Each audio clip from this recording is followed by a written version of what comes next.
Thank you. Chiefs won 15 games last year, trying to avoid the Super Bowl hangover. Win total is set at a modest 11.5. Modest. Here's their opponents this year. Ooh, a little Super Bowl rematch. I always like that game. Then on the road against the Cowboys, the Jags, easy W. That road schedule. That's easy money. The AFC West has a nice outer division schedule. Yeah. Okay, over or under. We'll start with you. I mean, the smartest bet for the last decade has been Andy Reid hitting his over. And that was, the only year the Chiefs didn't hit their over since Andy Reid's been there was 2 years ago. They made up for it by winning the Super Bowl. The only year the Chiefs didn't win at least 12 games since Mahomes has been there was 2 years ago. Same thing. Last year they won 15 games. Yeah. And they dealt with cluster injuries to one side of the ball. I don't think they necessarily had worse injury luck than the league average team, but it's just the defense was like fully healthy aside from Jalen Watson's ankle, and it was skill position offensive guys who were all hurt. So Mahomes is 35-5 against his own division. So even if he has the worst year he's ever had against the division, goes 4-2, you only have to find 8 more wins. To me, this is an easy over for Kansas City. I'm with you going over on this. To your point, Mahomes, if he plays 15 games, he's always won at least 11. Yeah. And you said the year, other than the year they won the Super Bowl when they won 10. No, they won 11 that year. They just didn't hit their. They didn't hit 12 they won games. right. Yeah. He was 10-6, but they won 11. But yeah, I think. Look, I don't think the pressure was killing them last year, but still, this year is probably going to feel very light. I'm sure they have pressure every year in their own head to win the Super Bowl because they're that good. But compared to last year, when you were literally going for history, they're probably going to play a lot freer this year than they did last year. I also think other teams, and I think I was saying this after the Super Bowl, other teams are going to feel like they're going to walk into Kansas City a little chestier than they have in the past because of what they saw in the Super Bowl. But guess what? I think that'll bring out the best in the Chiefs. So I think they're going to play well. And then to Nick's point, these are the best receivers they've had in a few years. With Worthy, Hollywood Brown, and Rashee Rice, assuming he's healthy. So I think they're definitely easily going to Look, I don't think this is a year that they'll be so highly focused on wins. Obviously, you got to win to get in the playoffs, and that's not in question. I don't think any of us believes that. But yeah, this is over. This is over.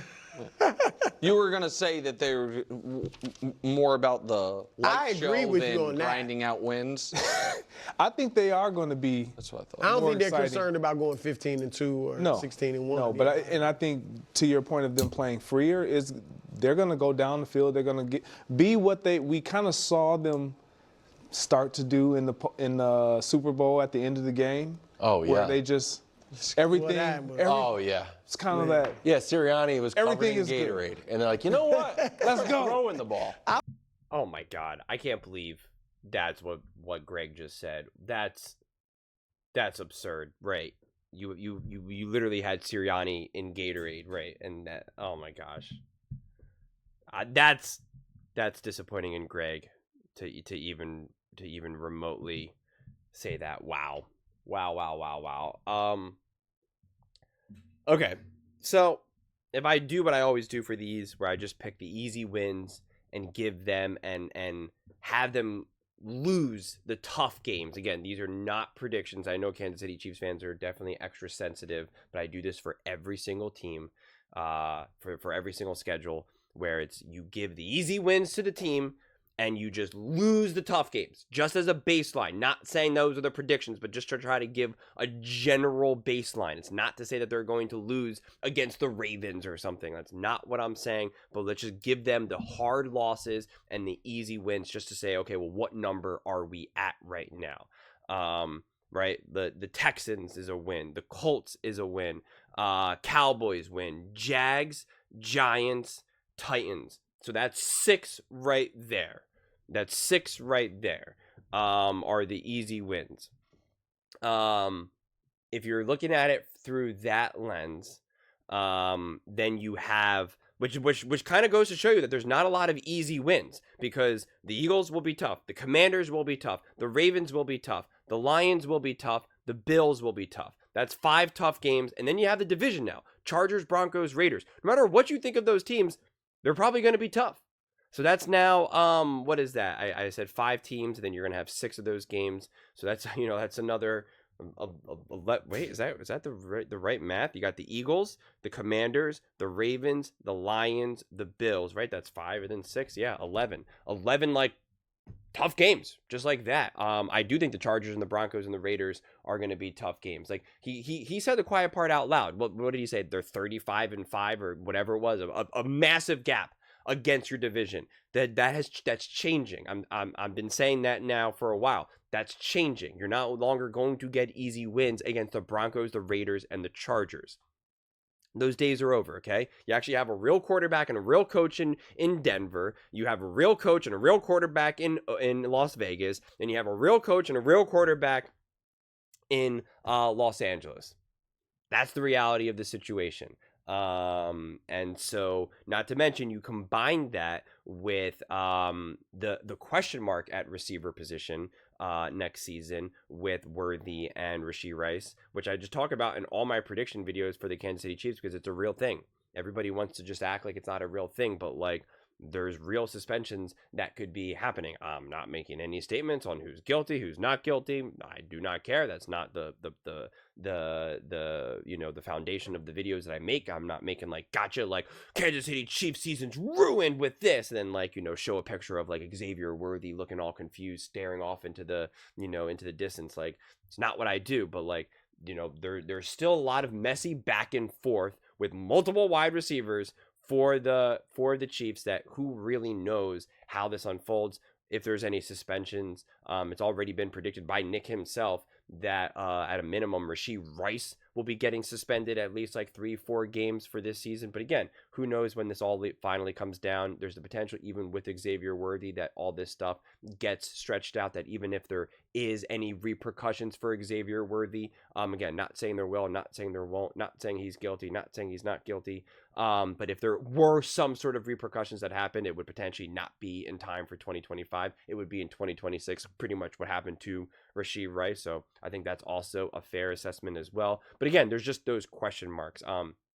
I do think that the offense, if all the receivers are there with Pacheco, etc., are definitely going to be a better offense for sure. And I think there's going to be an understanding of like who Travis Kelce is as well. I think there's going to be a less reliance on Travis Kelce, and I think Andy Reid knows that to his core, and so does Patrick Mahomes. Obviously, you're still going to use Travis Kelce. It's not like he's just going to be a complete shell of himself, but I don't think there's going to be, a true reliance on him as much this coming season.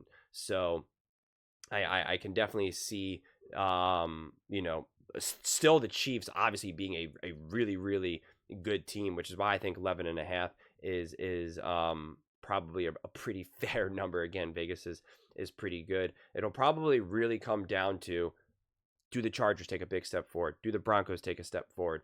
Are the Raiders, can the Raiders go 1-1? Can the Broncos, can the Broncos go 1-1? The Chargers go 1-1? Boom. Like that right there. If I did my easy wins, what was it? 6. I said the Texans, the Colts, the Texans, the Colts, I guess that the home games are only the Texans, the Colts, the Cowboys, the Jags, the Giants, the Titans, right? So that's 6. Let's say they just do 1-1 in the division, so that's 9. That right there then is like, right? Do you go 2-0 against the Chargers? Do you go 2-0 against the Broncos? Do you go 2-0 against the Raiders? Do you beat the Eagles in a rematch? The Commanders, does Jaden Daniels take a step back? The sophomore slump. Is Spags able to really get after a Jaden Daniels? The Ravens, right? Like, does Lamar Jackson get redemption? Are they finally ready to take a step forward in their own pursuit to winning? Do the Lions take a step back? Are they kind of struggling? No more, new offensive coordinator, new defensive coordinator. The Bills, like we know the Bills and the Chiefs, no matter what, will always bring it, no matter what the circumstances there. But again, which way does the coin drop, right? Anytime the Bills and the Chiefs play, it's very much kind of like which way is it going to go? So yeah, I find it interesting. I really do. The Chiefs are going to want some redemption and revenge against the Eagles. So you're going to have that coming pretty strong. And yeah, I think it's the wins are there, but the losses are there also. So again, I'm not prepared to pretend that I think that the Chiefs are going to take this big step back and only win 9 games. I think at the end of the day, their win-loss total is really going to come down to how well do the Chargers, Broncos, and Raiders are, because there's just major moves that all 3 of those teams are. A lot of the moves for the Chargers and the Broncos happened the year before. Obviously, this season, now the Raiders with Chip Kelly, oh my God, can't think of his name right now, but Geno Smith and Pete Carroll, right? Like, obviously, big step forwards there. To me, it'll really come down to is, do the Broncos continue their momentum? Do the Chargers continue their momentum? And do the Raiders actually create momentum? And do one or two of those teams, are they able, or do all 3 of those teams, are they able to come away with a win each? And are some of them able to come away with 2 wins? Can the Broncos go 2-0? I think it's all possible, quite frankly. I mean, again, even with an inferior team last year, the Broncos, had that win in Arrowhead with a rookie quarterback. The Chargers had the unfortunate circumstance of playing the Chiefs, also badly injured. Pretty much no one, no running back, no wide receiver, no nothing. And so, it's going to be interesting.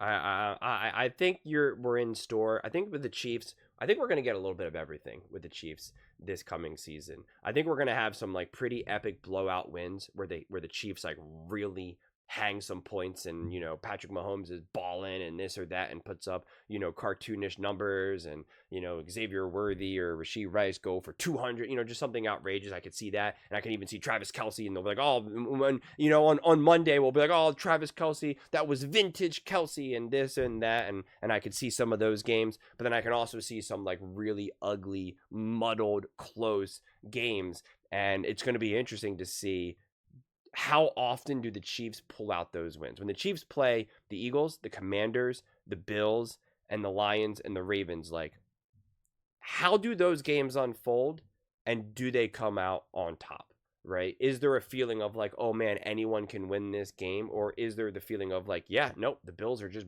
better. Nope, the Ravens are just better. Or is it one of those things like when the Ravens and the Chiefs played each other, there was the feeling of, oh yeah, the Chiefs are just a better team. When the Bills and the Chiefs played, there was the feeling of, this is anyone's game, right? It was just this feeling of just like, who's gonna have the opportunity to make a big play, and do they make that big play? Like when Josh Allen converted that 4th down and then got the touchdown, right? He doesn't get that. The Chiefs get the ball back, and the Chiefs can score and win the game, right? So it was just like there was no strong sense of, oh yeah, Bills are clearly the better team. Chiefs, definitely aren't there yet. I didn't have that feeling when I watched that game. So it's just going to be interesting, and I'm going to be so interested to see what a team like the Commanders look like against the Chiefs as well. Specifically, of course, obviously Jaden Daniels and kind of how Spags handles that. But yeah, I'm excited for this season more than I have been in a while for the Kansas City Chiefs, because I find there's obviously some really awesome, big, exciting games, and a lot of repeat games that we see them play quite often, like the Ravens and the Bills and the Eagles. But now we get the Commanders, little action, and then there's always some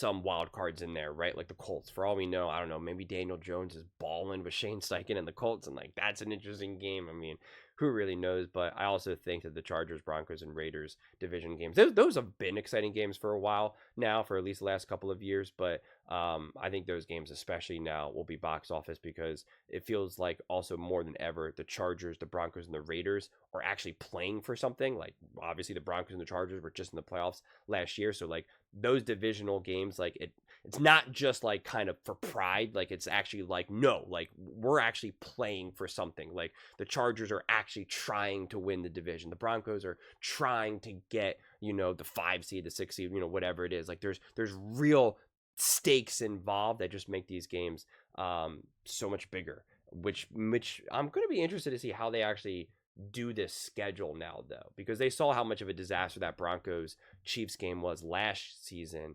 So I wonder if we'll get like a Broncos Chargers, or my guess is maybe the Raiders get the final game of the season, because there's going to be like a little bit less of a feeling that the Raiders have a chance to actually make the playoffs. But with the Broncos and the Chargers, so that's why it's like you're probably not going to get any gimme games with the Broncos and the Chargers. That would be my guess. You don't want to have another repeat where you're going to have Justin Herbert, playing against a Patrick Mahomes-less Kansas City Chiefs team. And they're not going to do that to the Broncos again either. So it's going to be interesting. I can't wait. I'm glad that the Kansas City Chiefs conversations are back in grounded realism. So I'm excited. But those are just my thoughts. I'd absolutely love to hear yours. What do you guys all think about the Kansas City Chiefs and the win total set at 11.5? Do you think they're going to win 11 or less, or 12 or more games? Let me know in the comments below. I read every single comment. It's whether you agree with me or disagree with me. Either way, let's get in some discussions. Let's get in some fights. But ultimately, let's just have some fun. And please do consider subscribing. We're building an amazing community here, and I absolutely love to see you part of it. I want to build something that we all genuinely feel connected to. Something that we're really excited to be part of. I think we're well on our way to doing it. And please don't forget to give this video a thumbs up, as it really does help with visibility and the algorithm. Thank you so much. See you next time.